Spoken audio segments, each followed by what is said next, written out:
Questo video è sponsorizzato da Card Raider. Clicca sul link che troverai nel testo di questo video e avrai diritto a un bonus di benvenuto di 2 euro spendibile sul loro marketplace.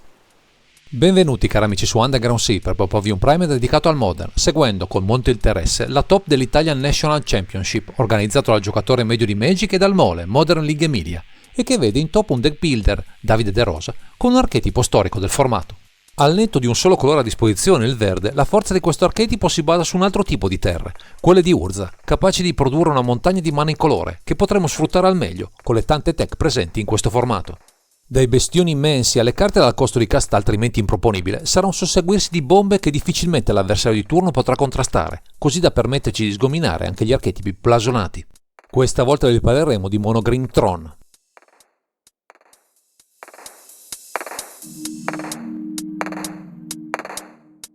Se l'intento di questa build è quello di assemblare il trittico delle terre di Urza per avere il prima possibile 7 mana incolore, è chiaro che la lista proporrà diverse minacce e tech che andranno a costruire questo vantaggio, sfruttandolo al meglio. Per questo motivo trovano a posto 2 Wurmcoil Engine, creature dalle statistiche ottime ma soprattutto con una resilienza di tutto rispetto, visto che sarà capace di riproporsi sotto forma di 2 pedine, splittando danni e keyword per una presenza sul board sempre costante. C'è però un'altra creatura ancora più minacciosa a fare capolino tra le 60, Ulamog Gelasser Hunger, qui in 2x, che oltre a risultare particolarmente indigesto, con il suo cast, esiliando 2 pezzi del nemico, ha dalla sua diversi modi per sconfiggere l'avversario, oltre ad essere indistruttibile, il che non guasta certo per l'economia della partita.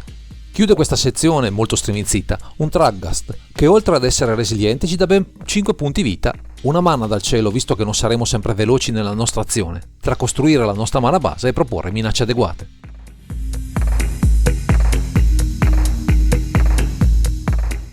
Con un comparto creature ridotto ma composto da carte pericolose e una mana base che necessita di pezzi specifici per funzionare al meglio, il comparto magie è composto principalmente da tutori, atti a dare consistenza alle nostre esigenze.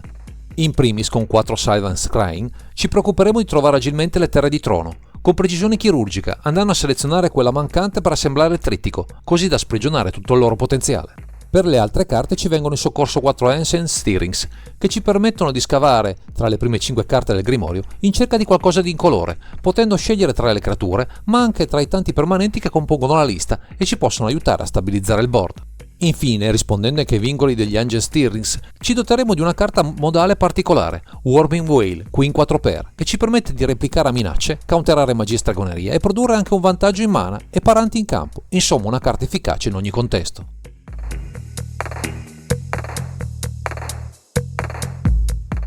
Con una mana base che punta quasi esclusivamente a produrre mana incolore, ma con alcune carte necessarie per risultare consistenti, a base verde, è chiaro che avremo bisogno di qualcosa in grado di convertire il mana a disposizione per le esigenze del momento. Per ovviare a questo problema, ma anche per scavare nel grimorio in cerca delle carte giuste, useremo con profitto 4 Chromatic Sphere e 4 Chromatic Star, che con il loro sacrificio, oltre a darci un mana colorato, partendo da un mana incolore, ci fanno pescare per un vantaggio sempre ottimale, vista la conformazione dell'archetipo. Abbiamo poi un altro tutore iconico di questa build, Expedition Map, naturalmente in 4x, perfetto per trovare le nostre terre di trono in fretta, assestando la nostra mana base al meglio, così da sprigionare tutto il potenziale del mazzo.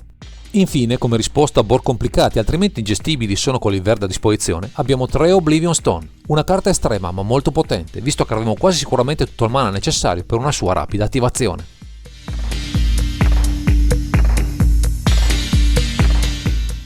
Con una struttura che vede per la maggior parte delle volte valorizzato il mana incolore prodotto dalle terre di trono, andremo ad inserire una serie di viandanti iconici che potranno utilizzare con profitto tutta questa abbondanza senza alcun problema. Partiamo dal simbolo indiscusso di questa build, Karn Liberated, qui in 4x, una rimozione puntuale, dalla mano ma soprattutto da terra, di tutte quelle minacce che possono ostacolare il nostro incedere, con un costo di cast perfetto per il nostro trittico, magari appena assemblato. Non può mancare l'altra incarnazione di Karn, con 4 Karn The Great Creator, carta perfetta per darci accesso alla side, oltre a rallentare di molto le giocate di alcuni avversari, inibendo artefatti o banalmente trasformando un nostro sasso in un bittante estemporaneo. Infine, come risposta globale a board complicati, inseriamo 2 Ugin the Spirit Dragon, un altro Planeswalker che non ha bisogno di presentazioni, tanto potente da fare partita da solo, se opportunamente protetto dal resto dell'archetipo.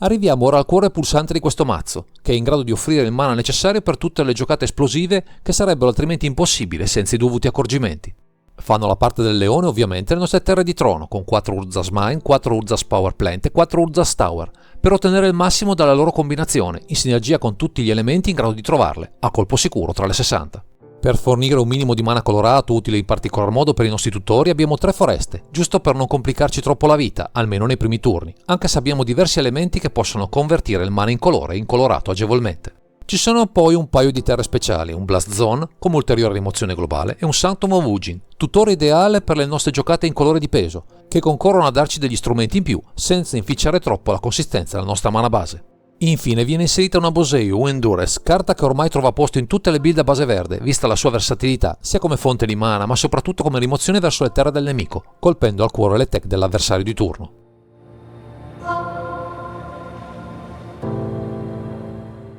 Visto cosa siamo capaci di costruire grazie al potenziale delle terre di trono, tra giocate ad effetto coadiuvate da un comparto tutore di prim'ordine, è chiaro che la sideboard si deve plasmare di conseguenza, anche in virtù dei Karn of the Great Creator, che ci danno accesso a questa sezione del mazzo già dal G1. Troviamo infatti diverse risposte in 1x, adatte a replicare un po' tutto il meta del momento, con un Calice of the Void, un Ezreal in Bridge, un Void Mirror, un PD Needle, un Rocket Bomb, per riuscire a contrastare sin da subito determinati archetipi. Anche con un Relic of Progenitus, un Vestone Brain, un Torpor Orb e un Twin Sphere andremo a costruire un muro di risposte specifiche che ben si adattano al contesto del momento, puntando su tutto quello che ci può infastidire maggiormente, visto che non siamo un archetipo fulmineo nell'azione. Andremo anche ad inserire un paio di ciccioni con finalità specifiche, un Sundering Titan contro i mazzi con molti colori in campo e un Walking Ballista per produrre danni diretti al volo, approfittando del molto mana a disposizione per una chiusura dal nulla in caso di partite stallate. Infine, per replicare gli artefatti e gli incantesimi pericolosi per il nostro game plan, adotteremo ben 2 Force of Vigor e 2 Netrus Claim, certi di poter colpire con consistenza ed efficacia eventuali ostacoli al nostro incedere trionfale.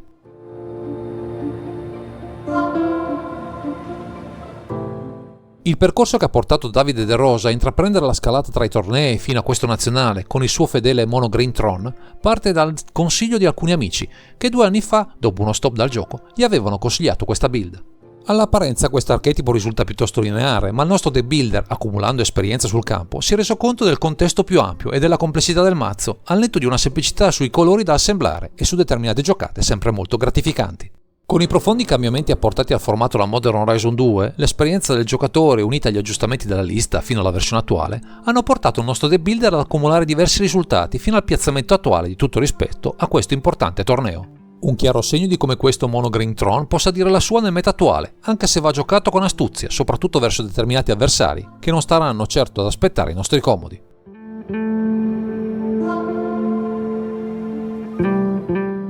Con questo primer, insieme a Davide De Rosa, cercheremo di sfatare il mito di questo Mono Green Tron ritenuto, a torto, un mazzo dritto e semplice, che nasconde invece una doverosa attenzione alle giocate, dove anche un singolo errore può costare molto caro. Paradossalmente il dado con la vittoria del turno può decretare buona parte del successo nelle nostre partite, visto che assemblare in fretta le terre di trono resta, più che mai, la nostra priorità per fare nostro il match, ma chiaramente non è il solo mezzo con cui portare a casa il risultato. Fondamentali per la buona riuscita di una partita saranno i Warping Whale, soprattutto visto il contesto attuale, composto da diversi bittanti veloci e da stregonerie che possono metterci in croce nei primi turni, dove siamo solitamente più fragili e meno reattivi. Altra carta chiave è Oblivion Stone, perché ci permette di resettare board complicati senza patemi, così da darci l'ossigeno necessario per le giocate più pesanti che difficilmente il nostro avversario sarà in grado di contrastare con le poche opzioni rimaste. Quindi non siamo di fronte a un mazzo che esclusivamente si limita a giocare ciccioni, anzi questo Mono Green Tron si deve muovere con destrezza tra le pieghe del formato, cercando di azzoppare l'avversario prima di finirlo definitivamente.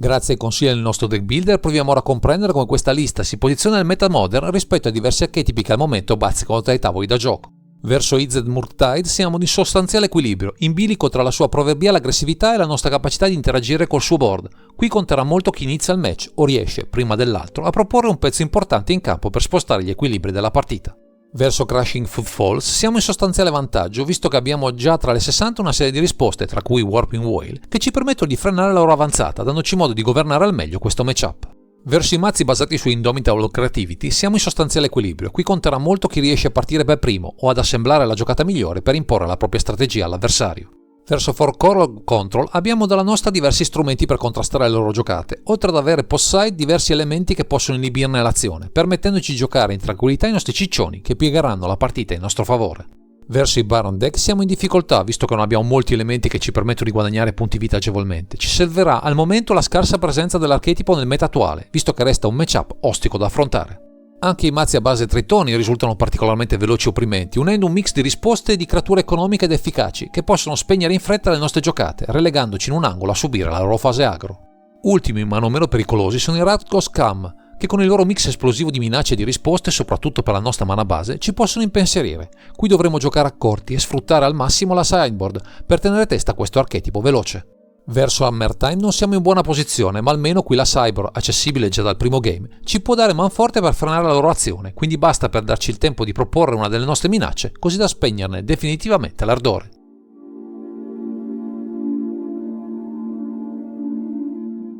Con tutto il lavoro effettuato da Davide De Rosa con il suo Monogreen Tron, tra tornei densi di risultati positivi e testing sul campo, sono stati effettuati diversi aggiustamenti dall'archetipo, anche per adattarlo al meglio al meta in continua evoluzione nel formato. Una piccola correzione è stata effettuata togliendo il Liquid Metal Coating presente di side, sostituendolo con Void Mirror, per andare a coprire meglio determinati matchup ricchi di carte incolori, sfruttando il potenziale dei Carve Grey Creator. La scelta di puntare su questo viandante ha portato a eliminare dalla lista i Veil Summer, scelta possibile al momento grazie alla drastica riduzione del blu nel meta attuale, ma che potrebbe cambiare in futuro se gli equilibri dovessero nuovamente mutare. Altra carta interessante che ha trovato posto di side nella build è The Stone Brain, che offre un effetto di esilio di una carta avversaria molto potente verso le combo del formato, oltre a essere riutilizzabile grazie all'abilità di Carve Grey Creator, che può riprenderselo dall'esilio una volta attivato.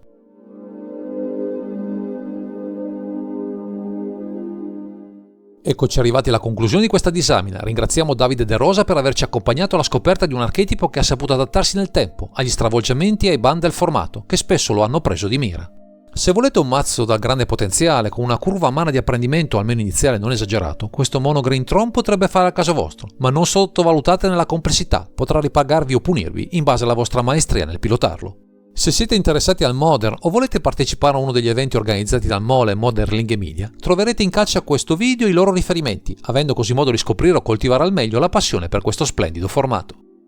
Direi che questo è tutto per questo video, grazie per averci seguito e non dimenticate di commentare, condividere e sottoscrivere il canale per ritrovarsi sempre qui su Underground Sea.